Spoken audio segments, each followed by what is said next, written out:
Here's a country boy from Geneva. He was abandoned first by his father and then by his uncle, and eventually left in the care of a woman who took him in almost out of charity. He received almost no formal education.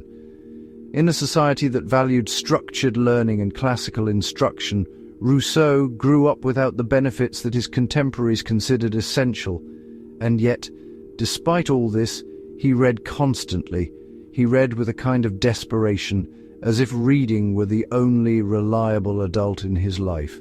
One day, he suddenly becomes curious about something, some small detail, some mechanism of the world that does not quite make sense. The lady who sheltered him possesses a vast private library. Rousseau goes through the entire library if that is what it takes. He searches, cross-checks, rereads and compares. He refuses to let the question go unresolved. And then, at the very moment he solves one question, another arises naturally from the answer. This process repeats endlessly. Jean-Jacques Rousseau simply continues to solve every new curiosity as if his entire identity depended on it. For him, curiosity was not an inconvenience, it was his way of constructing a world that did not collapse under his feet. If GPT had existed in Rousseau's time, he would probably have loved it. He genuinely enjoyed the act of resolving doubts, and he enjoyed the sense of progress that followed. But even without GPT, Rousseau effectively built his own substitute mechanism. He showed again and again a self-critical disposition. He questioned his own arguments, overturned what he previously believed, and often contradicted a claim made in one of his works by presenting a different perspective in another. He was building an internal dialogue. He created within himself multiple voices that challenged one another, long before anything resembling an artificial intelligence existed. One of the most important concepts Rousseau proposed is the general will. Understanding it is notoriously difficult, not because the idea itself is sophisticated, but because its justification seems to move in circles. In my view, one can almost treat the general will as simply the good. Why is something good? Because people say it is good. And why do people say it is good? Because it is good. This strange self-referential structure is called a tautology, and the general will cannot fully escape it. Consider the general will as a political process. If a particular decision is the general will, why is it the general will? Because the assembly derived it through collective deliberation. But why did the assembly derive that conclusion? Because it appeared to the assembly to be the general will. The explanation loops back on itself, offering no independent foundation. Yet this circularity is not unique to Rousseau.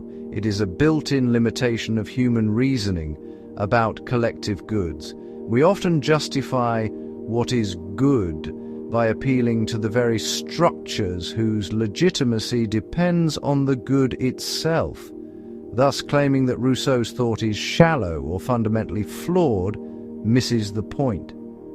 This circularity is not a failure of Rousseau, but a failure of human cognition in general. To dismiss it as meaningless would be premature.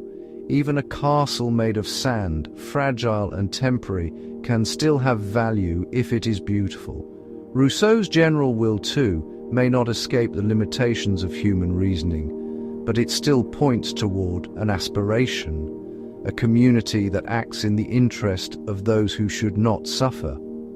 After Rousseau's death, people emerged who claimed to be his heirs and who insisted they were the embodiment of the general will. Robespierre, Saint-Just, and others invoked the general will as a divine authority.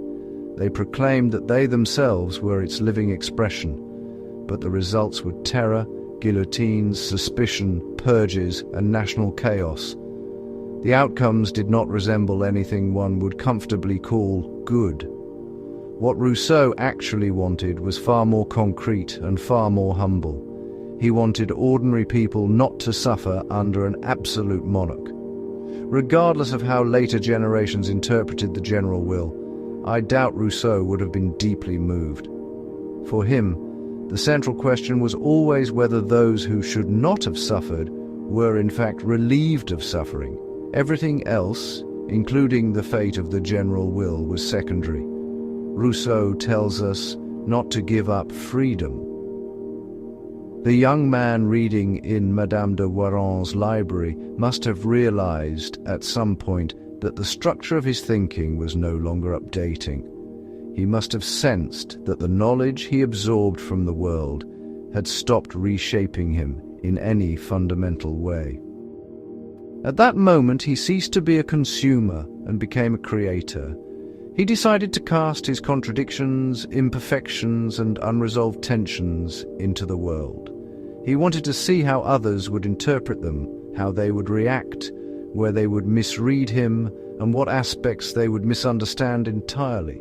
He must also have hoped that someone would someday recognize him, someone capable of shattering and reconstructing the framework of his thought with sincerity rather than malice. This desire has nothing to do with intelligence or the sheer amount of knowledge one possesses. It is a posture toward life itself. That was Rousseau's method of learning.